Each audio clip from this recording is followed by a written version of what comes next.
KUNL Persekutuan 7020. Cara memohon RM350 di Balan.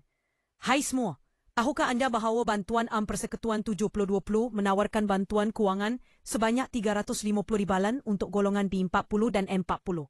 Program ini bertujuan membantu keluarga yang menghadapi kesulitan kewangan sama ada akibat bencana alam, penyakit kronik atau masalah sosial lain. Jumlah bantuan yang diberikan bergantung kepada pendapatan dan bilangan tanggungan dalam rumah.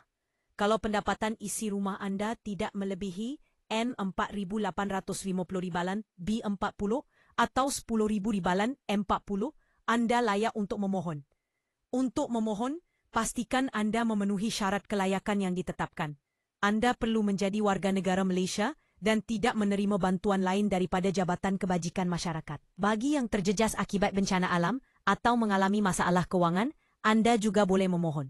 Caranya, semak kelayakan anda di portal rasmi JKN dan muat turun borang permohonan. Pastikan dokumen seperti salinan MyCard, bukti pendapatan, serta surat pengesahan doktor untuk pesakit kronik disediakan dengan lengkap. Setelah borang diisi, anda boleh menghantar permohonan secara dalam talian di portal JKM atau di Pejabat Kebajikan Masyarakat terdekat. Pastikan semua maklumat betul dan lengkap supaya permohonan anda tidak ditangguhkan. Anda juga boleh semak status permohonan anda secara berkala di portal tersebut. Manfaat bantuan ini sangat besar. Ia membantu meringankan beban kewangan untuk membeli makanan, perubatan, dan pendidikan anak-anak. Bagi yang terjejas akibat bencana alam seperti banjir, bantuan ini juga dapat meringankan kos pembaikan rumah dan pemulihan hidup. Jadi, jangan lepaskan peluang ini untuk mendapat bantuan yang sangat bermakna bagi meningkatkan kualiti hidup anda dan keluarga.